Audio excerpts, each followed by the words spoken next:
Some nights I sit here, ready to begin again, but nothing comes.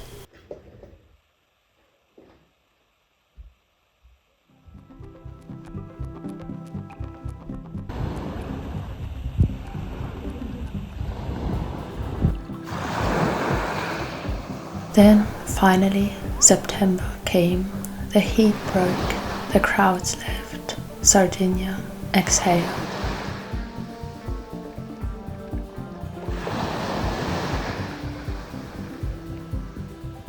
And finally, I had time again. But here's the thing, just because you have the time, it doesn't mean that you're also gonna do the things that you set out to do. That's been the case for me.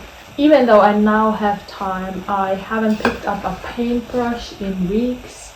I haven't done any video editing, and just in general, I haven't done anything for this dream and passion of mine, my art business. But that's gonna change now.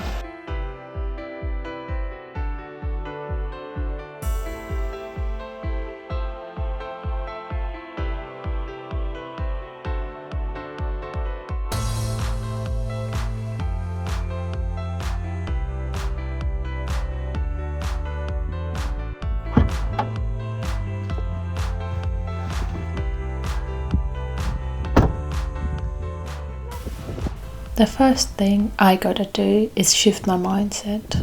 It's kind of ironic, but being harsh to ourselves through negative self-talk and telling ourselves that we're a failure and should really get up and do something doesn't actually motivate us to do better. Instead, it digs us deeper into the rut we're trying to get out of. That's because self-image shapes actions. More on that later. But first of all, we gotta treat ourselves kindly. Nothing in nature blooms year round, so why should we? Rest and taking a step back is as much part of the process as everything else.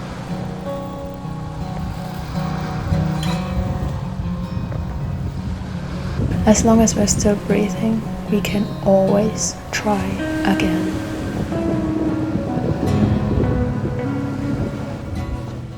Okay, so now that I am in a more positive frame of mind again, I can finally go back to the studio and actually start with everything.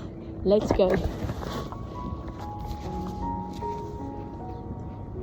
The first thing I did was to clean my studio. Whenever I'm in a phase where I try to get my life back on track, I find myself very overwhelmed because there are always 100 different things that need to be done and even more that I want to get done. Now, one of the best methods that I have found to cope with overwhelm is actually to clean my spaces. I am sure you know that a messy mind is reflected in your outer spaces, but it also works the other way around. A clean space can actually really help to put your thoughts in order and to clean your mind. And boy, do I need a clear mind for the next step. The next thing I gotta do is figure out my goals and priorities so I make sure that I spend my time well over the next month and that all of my efforts are actually gonna lead somewhere. And this should be as easy as writing down, create a collection and then launch an online shop and sell that collection, right? But unfortunately, it isn't as simple as that, for me at least. Why? Because I've had this goal for longer than I'd like to admit, and I never succeeded at it. Why? Because at the last moment before launching something, I always lost faith into my ideas and let fear and imposter syndrome get into the way. So as much as I would like this step to be as simple as writing down my goals, writing down a to-do list and a plan of how I'm gonna get there, I need something way deeper than that this time around. I've recently come across the book Psycho-Cybernetics. It's all about how self-image shapes our reality. I've not personally read it, but I've asked ChatGPT to summarize it for me, and what it did was made me realize that in all these years, I still believed that I was a failure for not going to uni and pursuing a more conventional career path. The starving artist myth was really burned deep into my brain.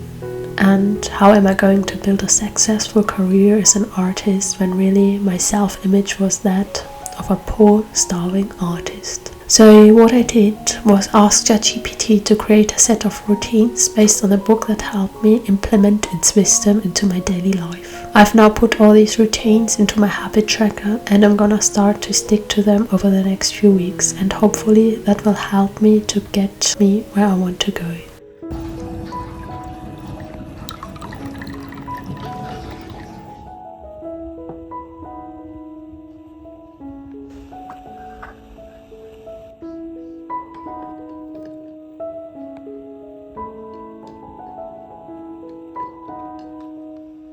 While I'm busy working through all my mental shit, or to put it better, rewrite my mental shit into something that's actually helpful, I can still start small and take the first steps towards creating my first collection of paintings. I've collected so much inspiration over the summer here in Sardinia and want to get some of it down on paper.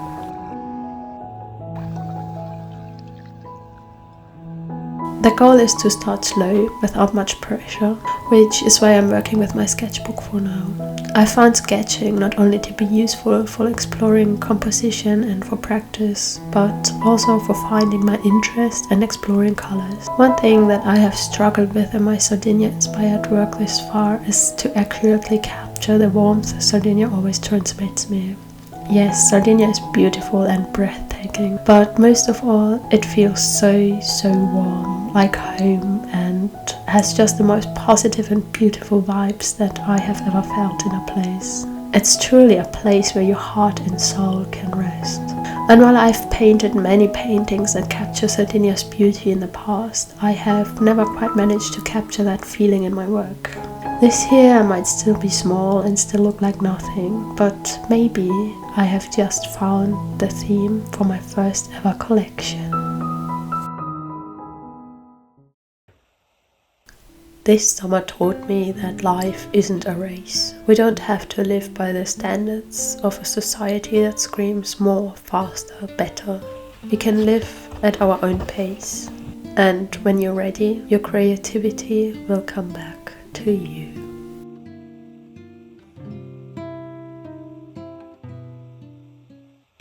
If you've made it this far, thank you so much for spending this time with me. I am really grateful for you, and I hope that whenever you're stuck in a rut, you will think of this video, and I hope it can provide encouragement and ideas and some steps to take for you.